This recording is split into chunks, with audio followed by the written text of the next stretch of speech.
The slap cracked across the dusty street, silencing the crowd. The Apache chief stood tall, certain he had humiliated a quiet drifter with one strike. But as the cowboy raised his head, his eyes carried the weight of countless duels, and whispers spread. They had just provoked the most feared gunslinger in the territory. What would happen next? No one dared to predict. The afternoon sun bore down on Dry Creek, turning the air thick with dust and tension. A crowd of ranch hands, traders and drifters had gathered outside the saloon, their voices dropping to a hush the moment Chief Nietzsche strode into the open street. His braids swung against his broad shoulders, silver ornaments glinting in the light, every movement commanding respect. For years, the Apache leader had ruled this stretch of land with defiance, never bowing to white settlers or their laws. Today, though, his pride would drive him into a moment he could not take back. At the edge of the crowd stood a man most barely noticed, tall but lean, hat pulled low, boots scuffed with travel. He leaned against the hitching post as if the world around him didn't concern him. His name was Eli Ward, though few in Dry Creek knew it. Most simply called him the Quiet Cowboy, a stranger who kept to himself, drinking only water while others laughed over whiskey. But Nietzsche noticed him. To the chief, Eli's silence was an insult, a refusal to acknowledge the power in front of him. He stepped forward, eyes narrowing. "You sit in my town as if you own it," Nietzsche growled, his voice carrying across the square. Eli didn't answer. He simply looked up, calm, his gaze unreadable. The tension snapped when Nietzsche's hand whipped across Eli's face. The sound of flesh striking flesh echoed like a pistol shot. Gasps rippled through the onlookers. Eli staggered half a step, then straightened slowly, his jaw tight but his eyes steady. He didn't reach for his weapon. He didn't raise his voice. He simply stared back at the chief with a calm that was more dangerous than any shout. Around them, whispers spread quickly. A farmhand muttered, "He doesn't talk much, but I've heard stories." Another added, "Some say he's faster than the eye can see." The words carried, reaching even those at the far end of the crowd. Nietzsche, puffed up by pride, ignored them. He had struck first, and in his mind that meant he had already won. But Eli's stillness was not weakness. It was the kind of silence forged in gun smoke and blood, the kind that only men with countless duels behind them could carry. And as the air thickened with fear, the truth hung unspoken. The Apache chief had just slapped the one man no one dared provoke. The crowd stayed frozen, caught between fascination and dread. The Apache chief's hand still hovered in the air, as if daring the cowboy to move. Dust swirled lazily between them, catching the afternoon light. No one dared to speak too loudly, fear mixed with curiosity, and every eye was locked on Eli Ward. Eli shifted his weight, slow and deliberate, brushing the dust from his vest with the back of his hand. The red mark from the slap burned against his cheek, but his expression gave nothing away. He lowered his gaze only briefly, as if studying the ground, then lifted it again to meet Nietzsche's glare. "You done?" Eli's voice was quiet, steady. The words carried just enough to be heard, sharp against the heavy silence. Nietzsche's jaw tightened. He was used to men trembling, begging, or lashing back in foolish anger, but this calm unnerved him. He stepped closer, his boots grinding into the dirt. "You will not sit in my town and disrespect me," the chief declared, chest broad, voice booming. Eli tilted his head slightly, almost curious. "Your town?" His tone was mild, but something in it cut deeper than any insult. The men on the sidelines exchanged uneasy glances. One ranch hand whispered, "That's Eli Ward, ain't it? The man from Red Rock, the one who—" His friend quickly elbowed him to silence, but the name had already begun to spread through the crowd like wildfire. Nietzsche noticed the shift in the townsfolk's faces, the sudden edge of fear that hadn't been there a moment before. His pride bristled. He would not let whispers about a drifter weaken his authority. "You hide behind silence," Nietzsche sneered. "But I see through you. You are nothing." Eli straightened, his hand brushing against the holster at his side, but he didn't draw. Instead, he let his thumb rest near the worn leather strap, casual, almost lazy. His eyes stayed locked on Nietzsche's, cold and unblinking. "Careful what you see," Eli murmured. The tension thickened. The men gathered outside the saloon leaned forward, their breaths shallow. Even the horses tied along the rail shifted uneasily, hooves scraping against wood. One man finally broke the silence. "Chief, maybe let it go. No need for blood in the street." His voice trembled, but it was enough to stir the others. A murmur rose, half urging restraint, half hungry for the spectacle. Nietzsche's nostrils flared. To back down now would mean weakness, and weakness was something an Apache chief could never afford. He shoved Eli's shoulder, hard enough to make him stagger a step. Eli didn't fight the push. He let his boots drag a mark in the dust, then steadied himself again. Slowly, he lifted his hand and pressed it against his cheek where the slap still stung. Then he looked back at Nietzsche, his voice lower than before, but every word sharp as glass. "Men who raise their hand without reason, don't keep it long." The chief's eyes narrowed. For a brief moment, something flickered. Was it doubt or recognition? But pride drowned it quickly. He barked a laugh, turning to the crowd. "You see, he threatens me with riddles, a coward's tongue." The laughter rang hollow. Few joined in. Most kept their eyes fixed on Eli, waiting, fearing. At the edge of the square, an old rancher leaned toward a boy clutching a sack of grain. "Best get inside, son," he muttered. "This won't end with words." Eli's hand still hovered near his holster. Not tense, not hurried, just there, like a viper coiled but unmoving. His stillness was worse than any drawn gun. Nietzsche's lieutenants, standing behind him, shifted uncomfortably. They had seen their chief fight many battles, stand against soldiers and settlers alike. But this was different. This man's silence carried a history they did not know, and it unsettled them. Nietzsche raised his chin, trying to reclaim the moment. "If you are feared, show it," he taunted. "Draw." Eli's gaze flicked once around the crowd, then back to the chief. He exhaled slowly, like a man too tired to waste words. "Not today." A ripple of confusion ran through the crowd. Nietzsche smirked, emboldened. "So the feared gunslinger hides," he said, voice loud, mocking. But before the chief could finish his boast, Eli took a single step closer. Just one, but it shifted everything. The distance between them shrank to breath and heartbeat. The air seemed to collapse, and the crowd fell into absolute silence. Eli leaned in slightly, his words for Nietzsche alone. "If I draw, the street runs red. Yours first, then theirs." His eyes flicked past the chief, toward the men behind him. Nietzsche froze. The certainty in Eli's tone cut deeper than any blade. For the first time, doubt crept into his stance. The street felt like a powder keg, every man waiting for a spark. And then, from the far end of town, a rider galloped hard, dust billowing behind him. His horse skidded to a halt, and the man shouted over the tense silence, "Chief Nietzsche, soldiers are coming from Fort Bowie." The words slammed into the crowd like thunder, scattering whispers, shifting fear from one danger to another. Nietzsche's eyes flickered from Eli to the rider, torn between pride and duty. Eli stepped back half a pace, his expression unchanged, but the storm in his gaze promised the unfinished reckoning was only delayed. The warning cut sharper than the slap had. The name Fort Bowie carried weight. Soldiers meant control, taxes, and chains. The crowd broke into murmurs, men shifting nervously, mothers clutching children, ranch hands muttering curses under their breath. Dust still hung in the air, but now it carried the sting of panic. Nietzsche clenched his jaw, the bravado in his posture slipping just enough for those closest to notice. His men shifted uneasily behind him, glancing toward the horizon as if the riders might already be visible. He turned back to Eli, as though refusing to let the cowboy see hesitation. "You think this changes anything?"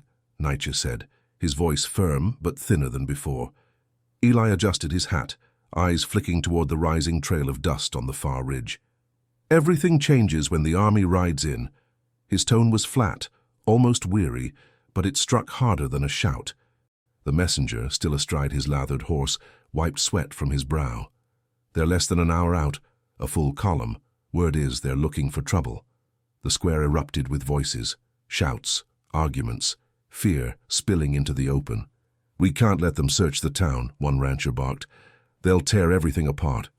Another spat into the dirt. If they find Apache here, they'll use it as excuse for blood.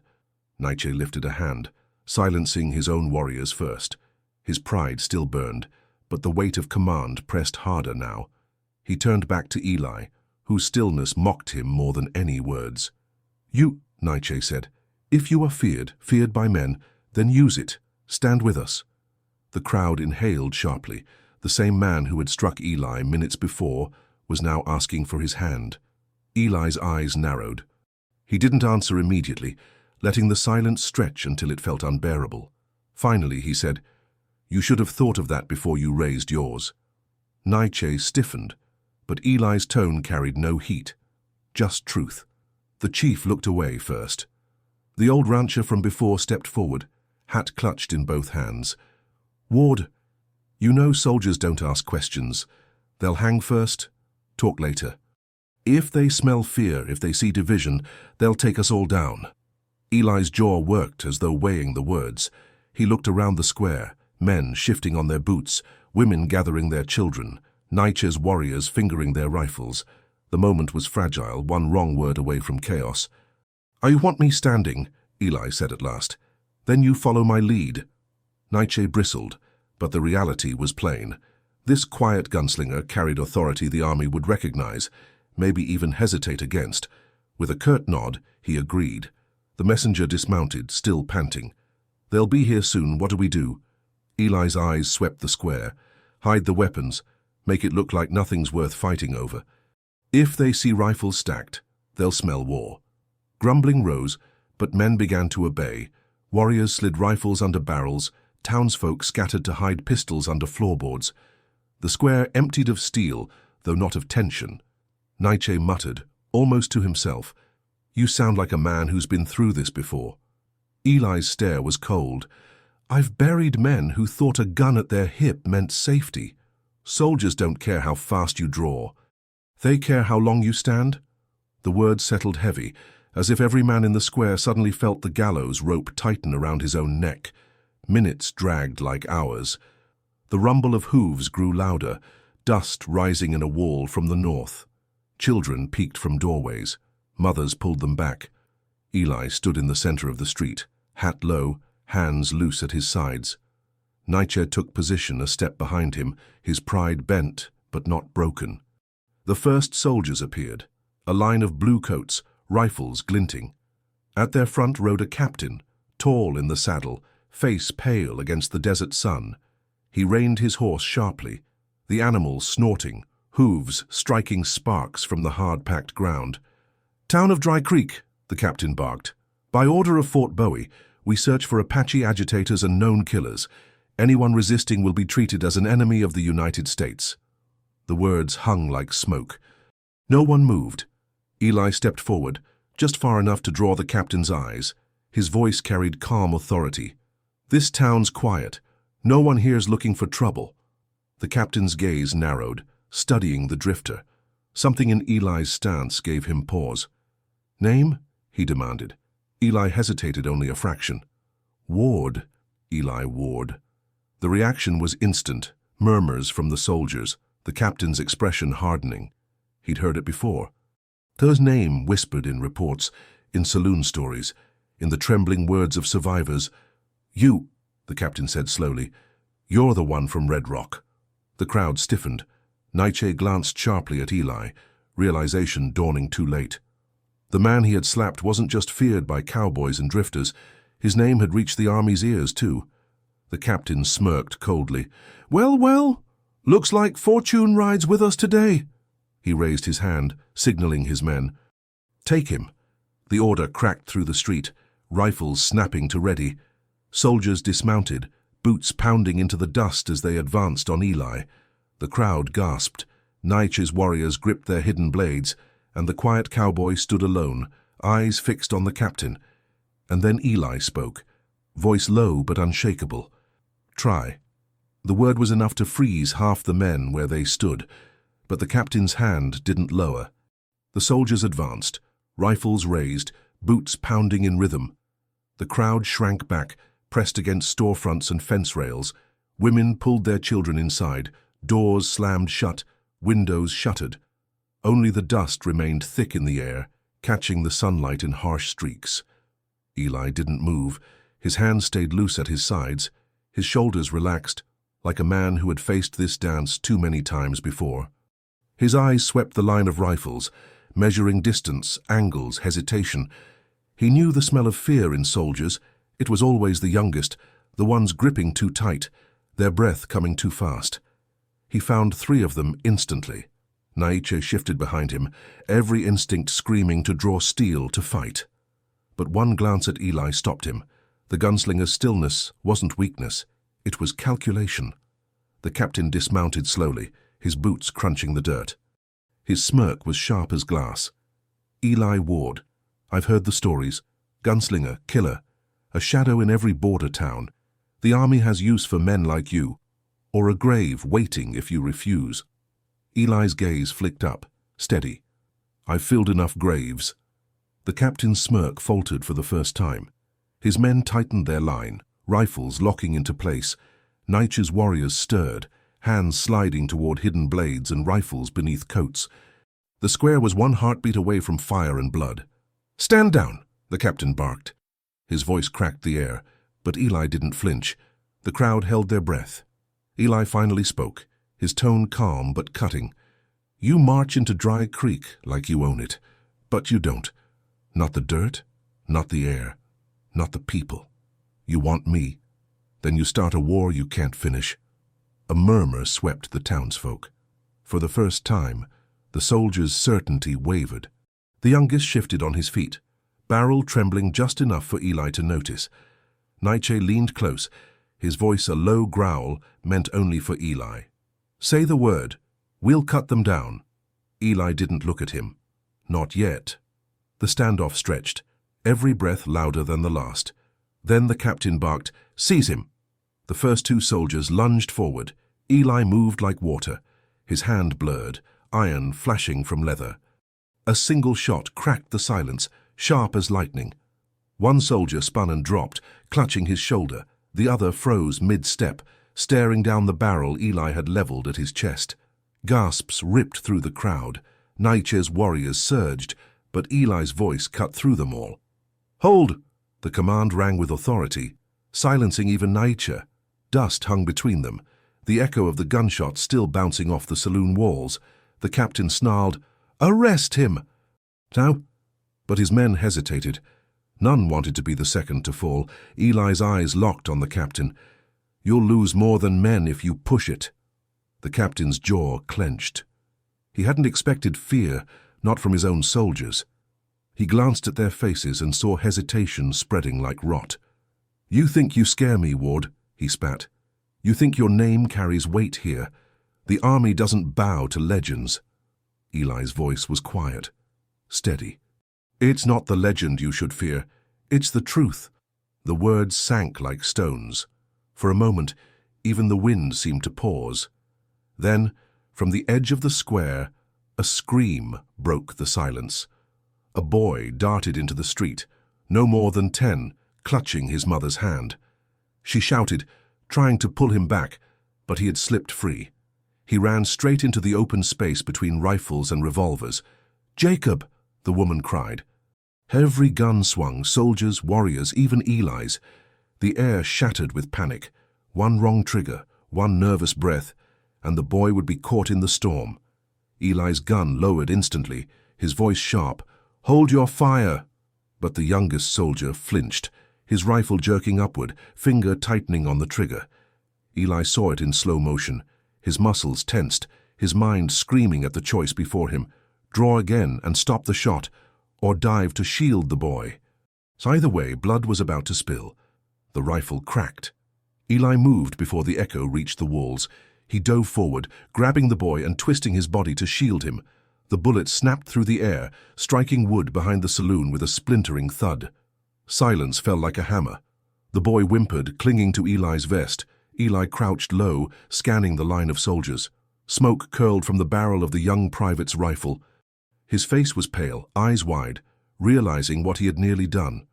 Eli rose slowly, keeping the boy pressed against his chest, his revolver tracked upward, aimed squarely at the trembling soldier. The crowd gasped, waiting for the flash, but Eli didn't fire. He holstered his gun with a sharp motion, then shoved the boy gently toward his mother. "Get him inside," he said. The woman scooped her son into her arms, tears streaking her face as she fled. Eli turned back to the soldiers. His voice cut like steel. "You can't hold your line. One child walks in and your rifles shake. What happens when 20 men stand in your way? Or 50? The captain's jaw clenched, anger and humiliation burning his features. He stepped forward, drawing his saber, its blade catching the sun. "Enough!" he roared. "Ward, you'll hang before sundown, and any man who stands with you will share the rope." The crowd recoiled. Nietzsche's warriors bristled, hands on knives, fury sparking in their eyes. But Eli raised a hand, stopping them. His gaze locked on the captain. "You hang me," Eli said evenly, "and you'll have a war you can't bury." The captain sneered. "Threats from a gun hand don't scare the United States Army." Eli's eyes narrowed. "It's not a threat, it's a promise." For a heartbeat, the square was still.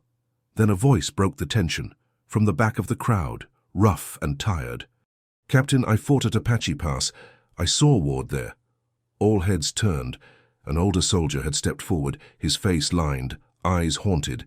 His rifle hung loose at his side. He shook his head slowly. "If you want to test him, do it. But don't think half of us will walk away. I've seen him draw." The words spread like fire. Soldiers glanced at one another, doubt carving into discipline. The captain's hand tightened on his saber. Nietzsche stepped up beside Eli, pride and defiance burning in his stance. "You wanted a fight with me," the chief growled at the captain. "Strike now, and you'll bleed with him." The standoff teetered. Dust swirled around boots, horses snorted, sweat dripped from brows. The town held its breath. Eli's hand brushed his revolver again, slow, deliberate. "You've got a choice, Captain. Leave with your men intact or leave with them carried on wagons." The captain's eyes blazed. His pride screamed for blood, but the weight of his men's stares pressed heavy, his authority balanced on a knife's edge. Before he could answer, the thunder of hooves echoed from the ridge. More riders fast, closing the distance. The crowd turned, panic rising. Nietzsche's warriors braced, hands tightening on steel. The soldiers swung rifles toward the sound. Through the dust, a group of horsemen appeared, half a dozen, armed to the teeth, faces masked with cloth. Not army, not townsfolk. Outlaws. The first rider raised his rifle, firing into the sky with a booming crack. "Nobody move!" he shouted. His men fanned out, surrounding the square. The fragile balance shattered in an instant. Now it wasn't just army against Apache or cowboy against chief. A third force had entered Dry Creek, guns already aimed, eager for blood and gold. And in the middle of it all stood Eli Ward, the most feared gunslinger, caught between soldiers, warriors, and bandits. The outlaws reined in their horses, circling like wolves scenting blood. Their rifles swept across the square, covering soldiers, townsfolk, and warriors alike. Dust rose in choking clouds as hooves stomped the packed earth. The leader rode forward, a scar slicing down his cheek, his eyes hard as stone. He grinned, flashing yellowed teeth. Well, Dry Creek's been busy. Soldiers, savages, and a gunslinger. Looks like we walked into a gold mine." The captain snapped. "You're interfering with military business. Lay down your weapons and—" The outlaw cut him off with a laugh that carried venom. "Military business. Out here, the only business is what we decide to take." He leveled his rifle at the captain's chest. "And right now, I'm taking everything." The crowd shrank further. Merchants ducked behind barrels. Ranch hands melted into alleys. Fear spread like wildfire, thicker than the dust. Eli stood motionless, his eyes flicking between soldiers, warriors, and bandits. He knew this kind of chaos. It was a powder keg, one spark away from tearing the town apart. Nietzsche's hand tightened on the knife at his belt. "They think they can rob us all," he muttered. Eli's voice was low, calm. "They don't think, they know." The leader dismounted, boots thudding against the ground. His men followed, fanning out, rifles cocked. He looked straight at Eli. "You're Ward, ain't you? Heard stories. Quickest hand this side of the Rio. Thought maybe you were a ghost." Eli didn't answer. His silence said enough. The outlaw smirked. "Good. I always wanted to see if ghosts bleed. Nietzsche stepped forward, defiance blazing in his eyes. You picked the wrong day to test your luck. The leader swung his rifle toward the chief. Shut your mouth, Redskin, or I'll close it for you. The insult cut deep, but Eli spoke before Nietzsche could move. You fire that gun, and this town becomes your grave. The outlaw turned his smirk back on Eli. Then maybe we all go down together. Tension snapped tight. Soldiers raised rifles. Warriors unsheathed blades. Outlaws leveled their guns. The square became a circle of death, each side ready to slaughter the other. The captain barked, "Form ranks." His men shuffled into line, barrels fixed on the bandits. Nietzsche hissed to his warriors, "Hold until my word." Eli's hand hovered near his revolver, thumb brushing the strap. He knew what would happen if steel flashed now. Too many barrels, too many targets. Innocents would die first. The outlaw leader raised his voice, me speaking to everyone. No one walks away unless we get what we came for. Guns, horses, coin, empty it out, nice and easy. Silence answered him. Then the old rancher stepped forward, hands shaking. He tossed a small pouch of coins into the dust. The sound of silver hitting ground echoed like betrayal. Others followed, merchants dropping purses, ranchers sliding rings from fingers.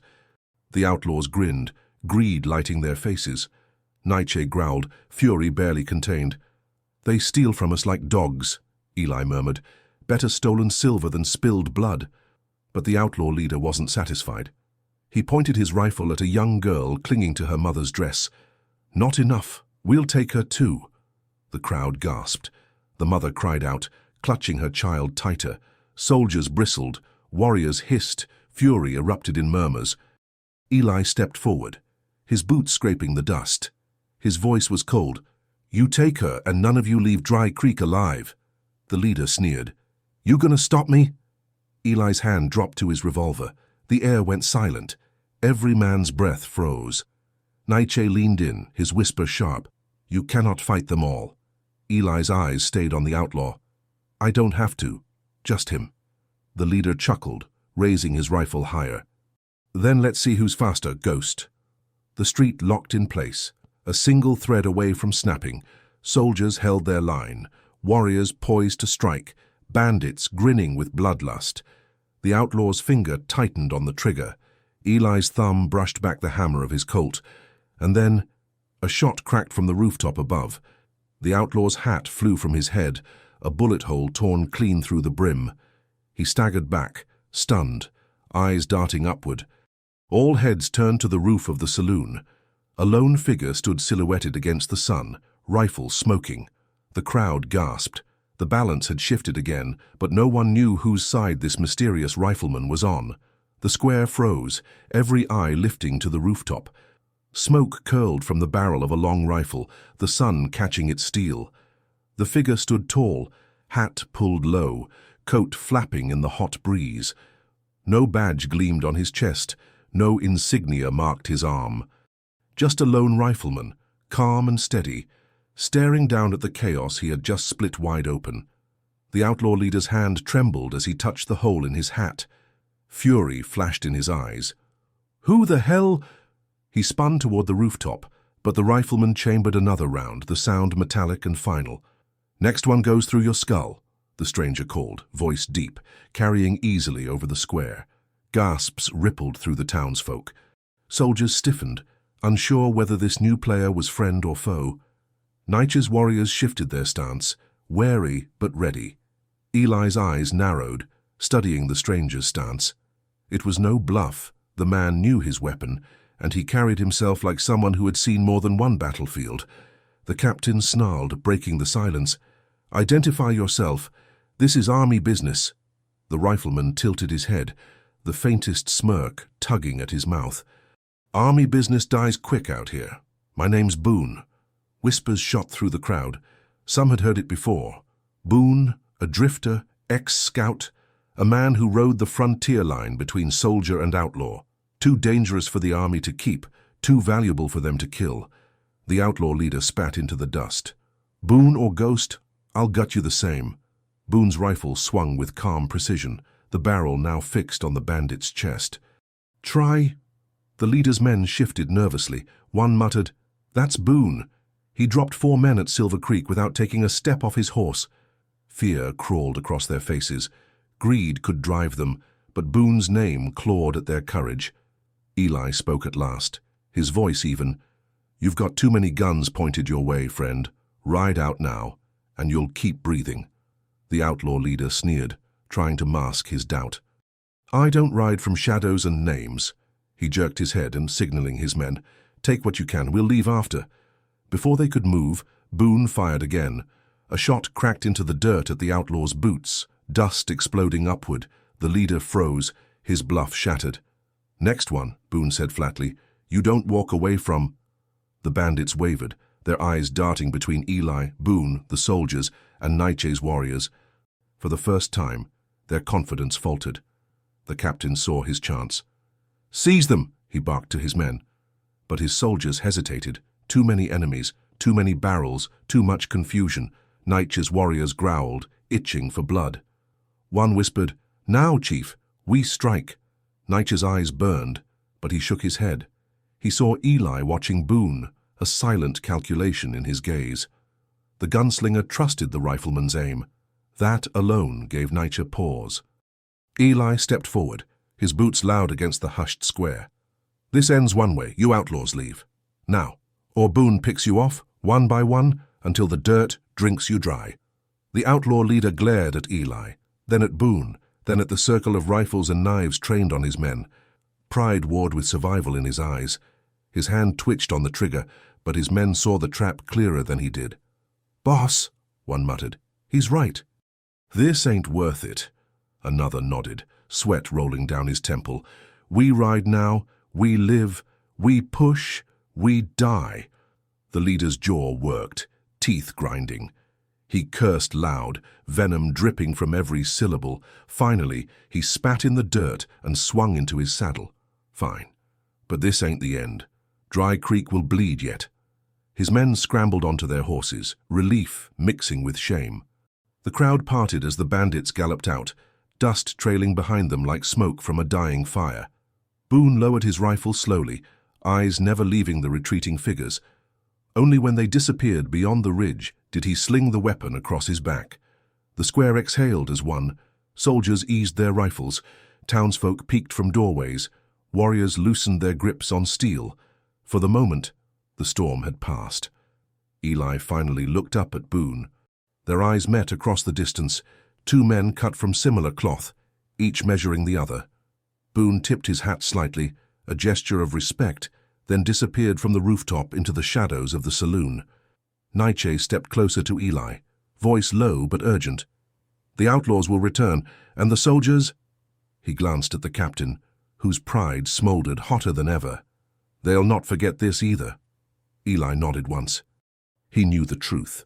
The bandits' retreat was only a pause and not an end, and the army's eyes now burned with vengeance, not law. The captain barked to his men, rage lacing every word. "Form up. We march on this town again tomorrow with full force. Tonight we camp at the ridge." His glare seared into Eli. "Ward, when I return you'll hang. That's a promise." He mounted his horse and led his men away, the thud of hooves fading into the hills. The townsfolk sagged with relief, but it was short-lived. Nietzsche turned to Eli.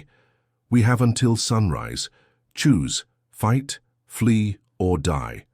Eli's eyes followed the dust of the retreating soldiers, then the horizon where the outlaws had vanished. Both threats hung heavy. He exhaled, voice barely above a whisper. "No matter what we choose, blood comes with dawn." Night fell hard over Dry Creek. The heat of the day slipped away, replaced by a sharp desert chill. A thin crescent moon hung low, its pale light casting long shadows across the dirt streets. The saloon lamps burned late, their glow flickering through cracked windows. The town was not asleep. Whispers carried through the alleys, boots scuffed against the boards, and the metallic clicks of rifles being checked and rechecked echoed under the cover of darkness. Fear had given way to urgency. Every man and woman knew the soldiers would return at sunrise, and the outlaws might come even sooner. Eli stood outside the livery stable, tightening the strap on his holster. His revolver gleamed faintly in the moonlight. He moved with calm precision, but his eyes betrayed the weight he carried. One wrong move tomorrow and the ground would be soaked with blood, maybe his own, maybe all of theirs. Nietzsche approached from the shadows, his warriors fanning out silently behind him. Their faces were hard, painted with resolve. The chief's voice was low, edged with steel. "My men want to strike the soldiers before dawn. Catch them in their camp." Eli shook his head. "That's suicide. They'll be expecting it." Nietzsche bristled. "We cannot sit and wait for death." Eli met his gaze. "Steady. Then don't. But fight smart. Fort Bowie sends more men if their patrol doesn't return. You kill them all. The army burns this town to the ground." The words stung, but Nietzsche said nothing. He knew the truth in them. His pride smoldered, but pride alone would not keep his people alive. From the saloon door, Boone stepped into the night, rifle slung over his shoulder. He moved with a quiet authority, the kind that made men instinctively clear a path. "The chief's right," Boone said. "The army will crush this town if we wait, but Ward's right too. We can't just spill blood and expect peace." Eli raised a brow. "And you? You came in with one bullet and a name. What do you want?" Boone studied him for a moment, then glanced toward the horizon. "I want to make sure the army doesn't tighten its fist around this land. If that means standing with you, so be it. But don't mistake me for a friend. I ride alone." Nietzsche's warriors muttered darkly, distrust thick in their voices, but Eli only nodded. He understood men like Boone, loners who carried their ghosts in silence. They didn't fight for loyalty. They fought because they couldn't run forever. The night stretched on. Inside the saloon, townsfolk gathered in tight knots, whispering about whether to flee or fight. An old preacher prayed in the corner, his voice low, while gamblers stacked coins as if they could buy tomorrow with silver. At a corner table, the rancher who had spoken earlier leaned close to Eli. "You can't stay, Ward. If the soldiers want your neck, the town will suffer for it." Eli sipped from a tin cup, his voice flat. "You think if I ride out, they'll leave you in peace?" The rancher hesitated, then lowered his gaze. He knew the answer. The army never stopped at one man. From across the room, Naira, the young woman Nietzsche's daughter, silent until now, rose, her voice cut through the murmurs. "If my father dies tomorrow, our people scatter. If the town burns, your children starve. But if Ward falls, none of you will sleep again. You'll know the army owns you, body and soul." The room fell silent. All eyes turned to Eli. His face revealed nothing, but the weight in his stare was undeniable. Boone broke the silence. "She's right. This fight's bigger than one chief, one outlaw, one gunslinger. Tomorrow decides if Dry Creek bends or breaks." The tension was suffocating. Some wanted to run, others wanted to fight. Eli stood, his chair scraping the floor. "Enough talking. If you want to live through tomorrow, you do as I say. You fortify the alleys, you stack sandbags at the windows, you keep the women and children below ground. And when the army comes, we show them Dry Creek doesn't bow." Nietzsche's warriors nodded reluctantly. The townsfolk looked to one another, searching for courage. Slowly, men began to rise, resolve replacing fear. The plan took shape through the night. Barrels were rolled into choke points, windows reinforced, rifles placed in hidden vantage points. Boone scouted the ridge alone, silent as a ghost. Nietzsche's men sharpened blades, their chants low and steady. Eli walked the perimeter, boots crunching softly in the dirt. He paused at the edge of town, staring out at the dark horizon where the soldiers camped. He could almost hear their fires crackle, their boots stamping, their laughter as they sharpened blades for morning. His hand brushed the revolver at his side. Tomorrow, blood would spill no matter what he did. But whose blood? That was the question. As dawn's first grey light touched the desert, Eli exhaled slowly. The town was ready, or as ready as it could ever be. And far off, faint but growing, came the thunder of hooves.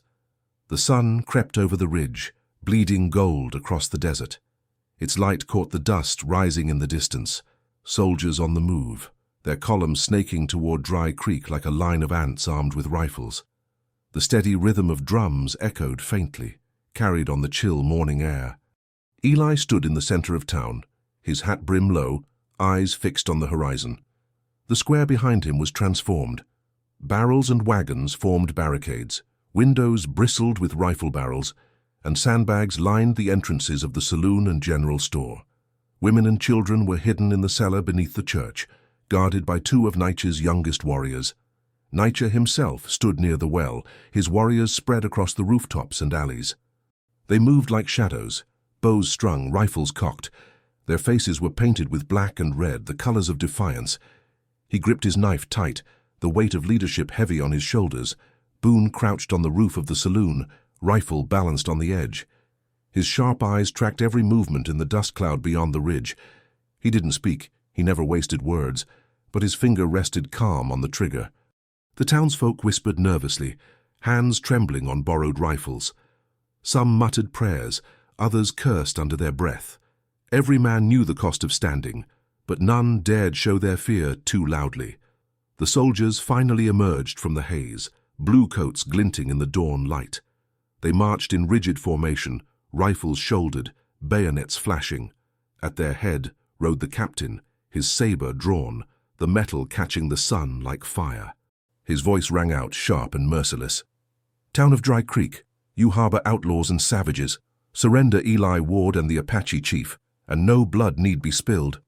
The words rolled across the square like thunder. Silence followed, heavy and suffocating. Eyes turned to Eli, to Nietzsche, waiting for their choice. Eli stepped forward, his boots slow, deliberate. He called back, his voice carrying without a shout. "You want blood, Captain?" "Then step down and take mine yourself," the captain sneered, lifting his saber high. "Then so be it. Fire!" The first volley cracked like lightning. Bullets tore into the barricades, splinters flying. Townsfolk ducked behind cover, screams rising as the battle erupted. Dust filled the air, acrid with the smell of gunpowder. Nietzsche's warriors answered with sharp, precise fire. Arrows whistled from rooftops, rifles cracked from alleys. 2 soldiers fell in the first wave, their bodies crumpling into the dirt. Boone's rifle thundered from the saloon roof. One shot, one soldier dropped, his rifle clattering against the stones. Boone reloaded with cold efficiency, smoke curling around him like a shroud. Eli crouched behind a barrel, revolver drawn. He waited for a soldier to break formation, then fired. The man spun and dropped, the Colt's echo ringing louder than the volley. Eli moved instantly, shifting to the next gap, never staying still long enough to draw a clean bead. The square became chaos. Soldiers pushed forward, bayonets flashing. Townsfolk fired wildly, some hitting, others only wasting powder. Warriors leapt from rooftops into alleys, slashing with knives before disappearing into cover again. The captain shouted orders, his voice hoarse with rage, urging his men to press harder. Eli found Nietzsche at his side, both crouched behind the same wagon. The chief's breathing was heavy, but his eyes burned bright. "They'll break through if we hold here," Nietzsche growled. Eli nodded. "Then we don't hold. We move." Together they surged into the open, Eli firing both Colts, Nietzsche charging with knife and rifle butt. Their sudden strike rattled the line, forcing soldiers to fall back a step. Boone covered them from above, dropping anyone who raised a rifle too close. But the soldiers' numbers pressed heavy. For every man who fell, 2 more pushed forward. Their boots hammered the dirt, their shouts echoing like war drums. The barricades cracked under bayonet thrusts, gaps splitting open. "Fall back to the church," someone shouted. Panic rippled through the townsfolk, their line faltering. Eli spun, firing until his revolvers clicked empty. He ducked behind cover, reloading with practiced speed. His jaw clenched, he knew the tide was turning. Then a scream split the air. One of Nietzsche's young warriors tumbled from a rooftop, blood streaking his shirt. The boy hit the dirt, hard, unmoving. Rage roared through Nietzsche. He bellowed, charging forward with reckless fury. "Nietzsche!" Eli shouted, lunging to grab him, but the chief tore free, plunging into the line of soldiers with blade flashing. For a moment he cut through them like a storm, his war cry rattling the square. But too many rifles swung his way, bayonets leveled, boots closed in, and the captain's saber arced high. Eli's blood went cold. He sprinted forward, knowing he would never reach Nietzsche in time. The captain's saber sliced downward, silver catching the dawn. Nietzsche twisted, knife raised in desperate defense. Steel clashed with steel, the blow shuddering down his arm, nearly knocking the blade from his grip. The soldiers swarmed, bayonets thrusting, boots stomping, voices snarling in unison. Eli fired as he ran, Colt booming, each shot dropping a soldier that pressed too close. Boone's rifle cracked from above, bullets whistling with deadly precision, forcing others to scatter. But there were too many. Nietzsche's war cry split the morning as he slashed one soldier across the chest, then spun to parry another thrust. Blood sprayed, boots slipped in dust slick with sweat and gore. The captain sneered, swinging his saber again. "Your people die with you, Apache!" Nietzsche ducked, the blade slicing air. He lunged, knife flashing, catching the captain across the arm. The officer roared in fury, staggering back as crimson soaked his sleeve. His men rushed tighter, protecting him, bayonets stabbing at Nietzsche from all sides. Eli burst into the circle, shoulders slamming a soldier aside. His revolver barked twice, clearing space around the chief. "Move!" he shouted. Nietzsche grunted, barely dodging another bayonet, and together they forced their way out of the ring. Bullets hissed past them, some ricocheting off stone, others burying into flesh. One grazed Eli's arm, tearing through his sleeve. He grimaced, but kept firing, his movements sharp and controlled. Boone's voice rang from the roof, low but commanding. "Left flank, Ward, they're breaking through!" Eli glanced. Soldiers had pushed past the barricades near the general store, bayonets raised, townsfolk scattering. If they reached the church, the women and children would be trapped. Nietzsche saw it too. His face hardened, sweat and blood streaking down his brow. "We hold them here, or they take everything." Eli spun, reloading as he moved. "Then we hold." The next minutes blurred into fire and thunder. The square became a maelstrom of dust, gunfire and screams. Soldiers crashed against townsfolk and warriors alike. The sound of steel and flesh colliding, drowning out even the captain's orders. Eli fought with cold precision. He dropped to one knee, firing up into the chest of a soldier lunging with a bayonet. He rolled aside, reloaded with lightning speed, then rose to fell another. His calm amidst chaos spread like a silent order. Stand, fight, don't falter. Nietzsche fought like fury incarnate. His knife flashed, his rifle swung like a club, each strike fueled by rage and grief. Every time a soldier fell, another filled his place, but the chief refused to yield. His warriors roared from rooftops and alleys, arrows hissing, rifles cracking, but losses mounted on both sides. The captain, blood soaking his arm, raised his saber again. His voice was hoarse but loud. "Push them! Break their line!" Eli saw the surge coming, soldiers charging as one, boots pounding, bayonets gleaming in unison. The barricades trembled under the weight. Then Boone's rifle thundered. A soldier at the front dropped, his body tripping the man behind him. The charge faltered, chaos rippling through their ranks. Boone fired again and again, each shot carving holes in the line. His silhouette against the sun became a grim sentinel, untouchable and relentless, but even Boone couldn't stop them all. The soldiers regrouped, fury burning away hesitation. They pushed forward, step by step, toward the church. Nietzsche roared, rallying his warriors. "For the children! For the blood of our people!" His men surged, knives and rifles flashing, colliding with the blue line in a storm of defiance. Eli sprinted to the side, cutting off a squad breaking through an alley. He fired point blank, smoke searing his eyes. One soldier fell, another dropped his rifle and fled, but the rest pressed harder. Eli swung his Colt like a hammer, cracking it against a man's jaw, then pulled his knife to finish the fight. The square became unrecognizable, dust choking, bodies sprawled, the air thick with screams and smoke. Still, neither side broke. The captain, wild with rage and bleeding from his arm, forced his way to the front. He raised his saber high, pointing at Eli. "Ward, you die today." Eli lifted his revolver, eyes locked on the captain. "Then come take me." The standoff froze time itself, saber gleaming, revolver steady, every man watching, breath held.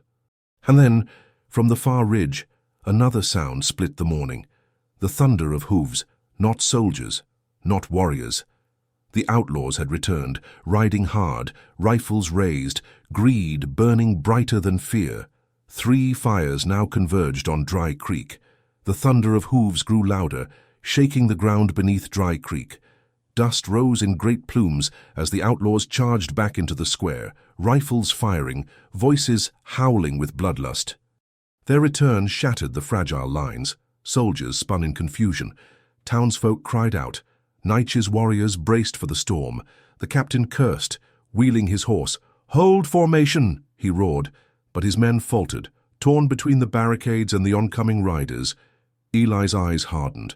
He had known the outlaws would return, but not this soon, not in the heart of the battle. He fired into the charging line, dropping one rider clean from the saddle. The horse bolted, throwing chaos into the bandits' advance. Boone's rifle cracked from above, another outlaw tumbling into the dust. But still they came, wild, fearless, teeth bared with greed and vengeance. Nietzsche's voice thundered, "Warriors! Break their charge!" His men loosed arrows in quick succession, some finding marks, others bouncing harmlessly off saddles. A bandit screamed as an arrow buried deep into his side, but his horse carried him forward anyway, straight into the fray. The square erupted into madness. Soldiers turned rifles toward the riders, forgetting their orders. Bandits smashed into barricades, firing wildly, bullets ripping through barrels and crates.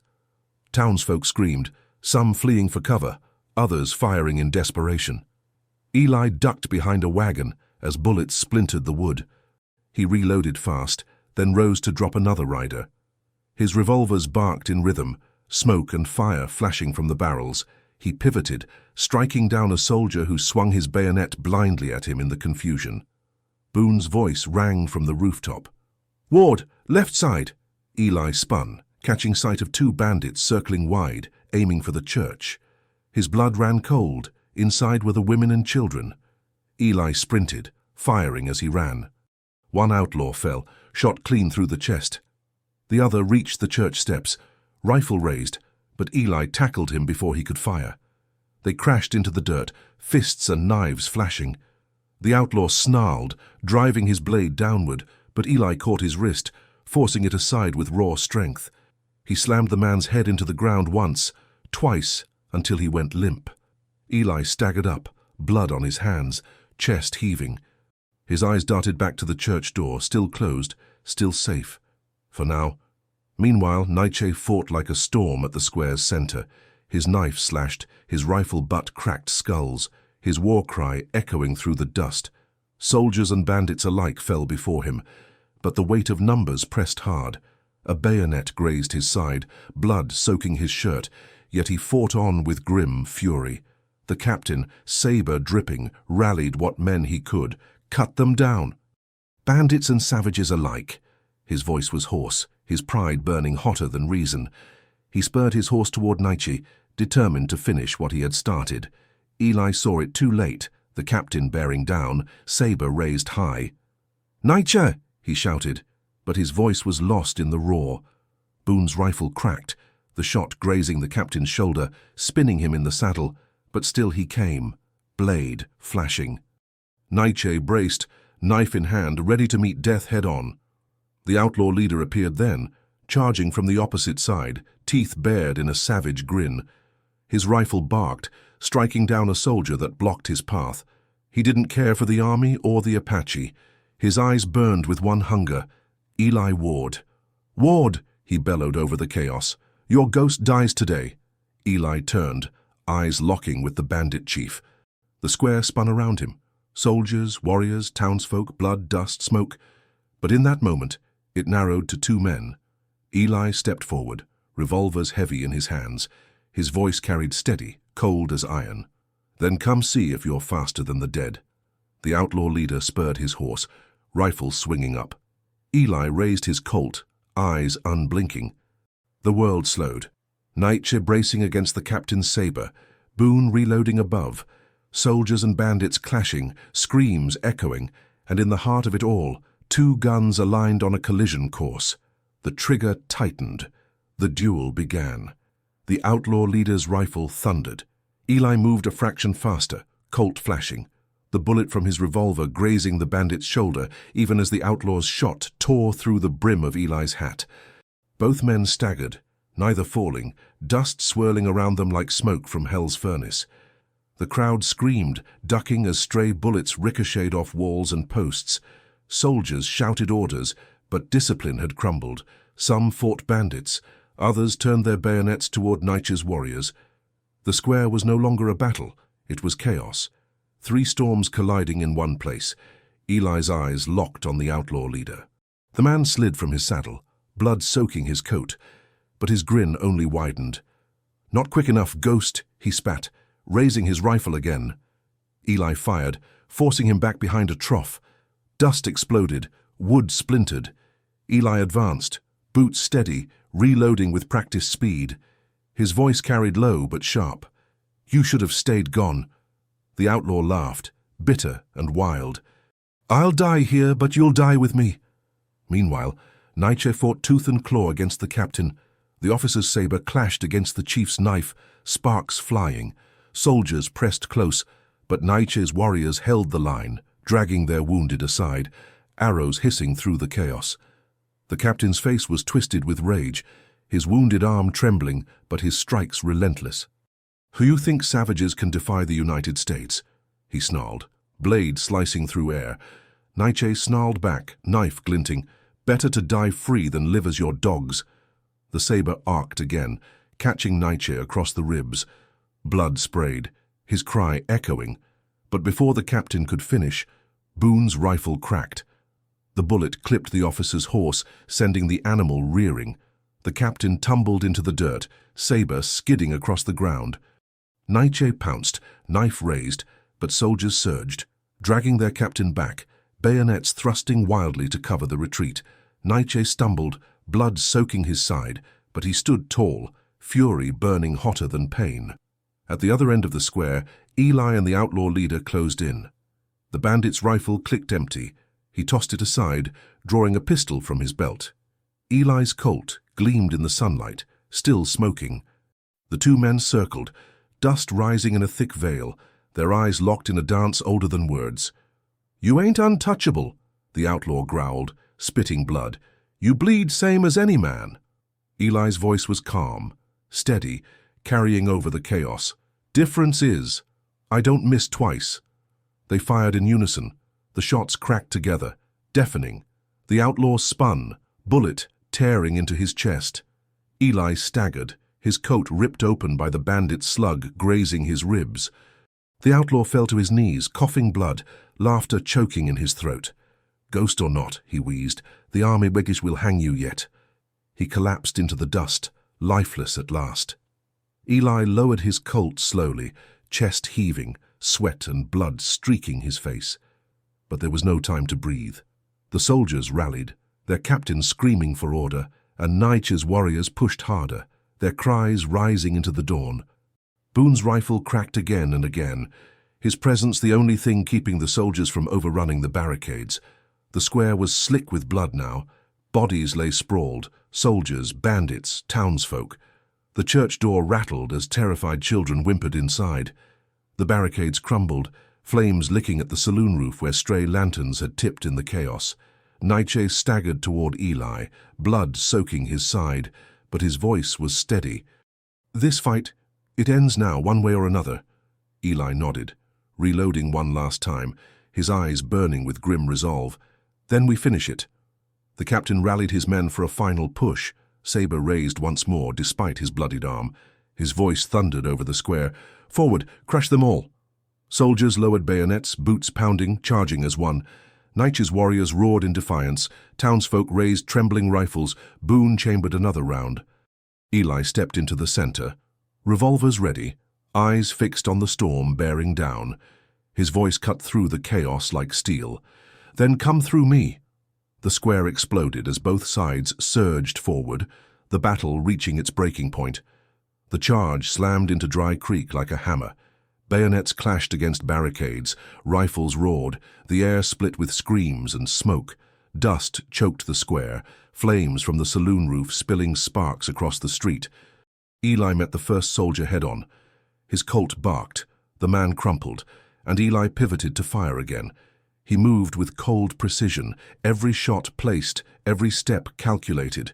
Yet the line pressed harder, rifles swinging like spears, bodies shoving forward with desperate momentum. Nietzsche roared, knife gleaming, driving it into the chest of a soldier who broke through. He ripped the blade free, but staggered, blood pouring from his side. A bayonet lunged toward him, but Eli's revolver cracked, dropping the attacker before steel reached the chief. "Stay on your feet," Eli growled, shoving Nietzsche back behind cover. The captain pushed at the front, saber raised, face pale, but eyes burning with vengeance. He carved through his own men to reach Eli, spurring them with shouts. "Ward, you don't walk away from this!" Eli reloaded, eyes fixed on him. "Try!" The two locked in the chaos. The captain's saber slashed. Eli ducked low, firing point blank. The bullet grazed the officer's arm, spinning him but not dropping him. The saber swung again, sparks flying as it struck the rim of Eli's Colt. The impact jarred Eli's wrist, nearly tearing the gun free. He twisted, slamming the Colt's barrel into the captain's gut, then fired. The captain staggered, coughing blood, but with sheer fury drove the saber downward. Eli caught his wrist, muscles straining. The blade hovered inches from his chest. Nietzsche lunged, knife flashing. He drove it into the captain's side. The officer gasped, strength leaving him. Eli shoved him back, and the man collapsed into the dust, saber falling from his hand. He writhed once, twice, then stilled, eyes glassy in the smoke. For a moment, the battlefield faltered. Soldiers saw their captain fall, fear cutting through rage. Boone's rifle cracked from the saloon roof, another soldier dropping hard. The line wavered, hesitation spreading like fire through dry brush. Nietzsche's warriors seized the moment, charging with knives and rifles, their cries rattling the square. Townsfolk followed, emboldened, firing from windows, pushing against the crumbling barricades. The soldiers broke. Some dropped weapons and fled toward the ridge. Others stumbled, trying to drag the wounded. Discipline shattered. The blue line dissolved into chaos. Eli lowered his revolver, chest heaving, watching them scatter. His eyes burned with no triumph, only exhaustion, only the familiar taste of death clinging to the air. But the battle wasn't over.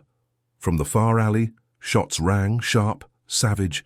The outlaw remnants, those who hadn't fallen in the earlier charge, struck again. They fired into the backs of fleeing soldiers, into townsfolk who dared raise their heads. One bandit leapt from a rooftop, tackling a rancher, blade flashing. Eli cursed, spinning, firing. Boone dropped two from above, but more poured out from shadowed doorways. They had waited for this moment, for the army to break, so they could take what was left. Nietzsche staggered, nearly falling, but his eyes blazed. "They want carrion, we give them steel." He lurched forward, knife dripping, rallying his warriors once more. Eli pushed beside him, Colt spitting fire, cutting down bandits as they lunged through the smoke. Boone's rifle echoed, steady as a heartbeat, thinning their ranks. The outlaw leader lay dead in the dust, but his men fought like rabid dogs. One swung a rifle butt at Eli, catching his jaw. Eli reeled, vision blurring, but he rammed his shoulder forward, slamming the man into a post. His revolver fired once. The body slid lifeless to the dirt. Nietzsche roared, stabbing upward into a bandit's throat. Blood sprayed across his chest, but he kept moving, unyielding despite the crimson soaking his shirt. His warriors fell around him, but those still standing fought with the fury of men who had nothing left to lose. At last, the final bandits faltered. One dropped his knife and fled into the hills. Another crawled, bleeding, until Boone's rifle ended him. Silence began to creep back, broken only by the crackle of flames and the groans of the wounded. Eli stood in the center of the square, revolvers empty, arms heavy. His chest rose and fell, each breath a battle of its own. Nietzsche leaned against the well, clutching his side, his face pale but eyes still burning. Boone descended from the roof, rifle slung, boots crunching on glass and ash. Around them, the ground was littered with bodies, bluecoats, bandits, even townsfolk who had dared to stand. The air stank of powder and blood. The square, once the heart of Dry Creek, had become a graveyard. Eli holstered his Colt slowly. His voice was quiet, almost lost in the smoke. "It's done. Nietzsche met his eyes, pain twisting his features, but there was pride there too. No, not done. Only bought. Tomorrow.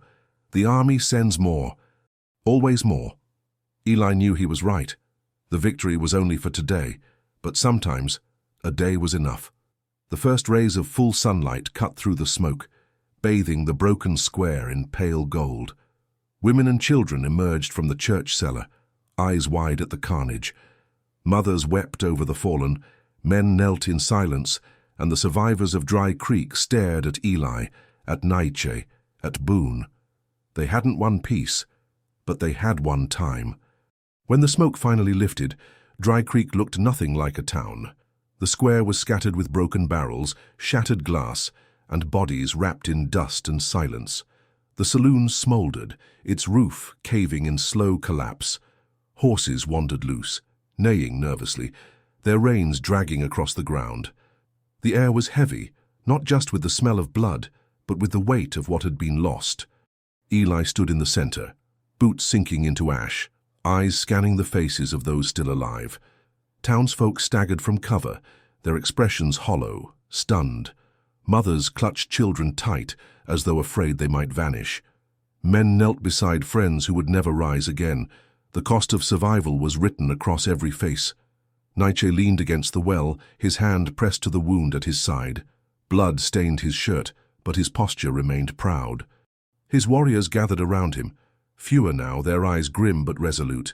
They had stood beside a town that was not theirs, fought alongside men who had once been enemies. In that shared blood, something had shifted. Boone emerged from the saloon, smoke clinging to his coat. He slung his rifle across his back, his face unreadable. He scanned the square once, nodded slightly at Eli, and began to walk toward the ridge. He didn't speak, didn't wait for thanks. Boone had come like a shadow, and now he left like one. Nietzsche watched him go. "That one carries his ghosts," he said quietly. "But today, he fought beside us." Eli nodded. He didn't trust Boone, not fully, but he respected him. Out here, trust was rare. Respect was rarer. The townsfolk gathered around Eli, their voices tentative. One rancher spoke first, hat in hand. "Ward, if it weren't for you, we'd all be in the ground." Eli looked at him, weary eyes narrowing. "Don't thank me. Thank the ones who bled for this ground. Some of them won't see another dawn." Silence followed, heavy and sharp. The truth was harder than comfort, but it was the only truth Eli knew how to give. Nietzsche straightened, wincing from his wound. His voice carried enough to reach every ear. "The army will come again. The outlaws will come again." But today, they learned this: Dry Creek does not bow. Not to bluecoats, not to bandits, not to fear. The words struck deep. Heads lifted, shoulders straightened. The people of Dry Creek would carry scars, but they would also carry pride. Eli turned toward the edge of town, eyes on the horizon. He knew Nietzsche was right. This was not the end. The army's fury would return, maybe stronger. But for now, they had bought time. For now, children still lived. Mothers still held their sons. Fathers still drew breath. And sometimes that was the only victory a man could ask for. Nietzsche approached Eli, his steps slow but firm. He extended his hand, rough and bloodied. Eli clasped it without hesitation, two men from different worlds, bound now by the same fight. "You walk a lonely path," Nietzsche said, his voice low, "but today you did not walk it alone." Eli met his eyes. "Neither did you." They let go, the bond unspoken but carved in blood and dust. The sun climbed higher, burning away the last of the smoke. The square remained a graveyard, but it was also proof that Dry Creek had not broken. Eli pulled his hat low, holstered his Colts, and began to walk. He didn't know if he would stay another night or ride before dusk. Men like him didn't belong in towns for long. But as he passed the church, children peeked out, their eyes wide but filled with something he hadn't seen in years: hope. For the first time in a long while, Eli let himself believe it might last. Stories like this remind us that courage doesn't always look like victory. It often looks like survival, standing tall when the world tries to break you. If this tale of Dry Creek moved you, Subscribe to our channel so you don't miss the next story. Each week, we bring you powerful journeys of sacrifice, resilience, and hope from the past. And if you want to keep the fire burning, watch the next video we've prepared for you. It will take you even deeper into the heart of the frontier.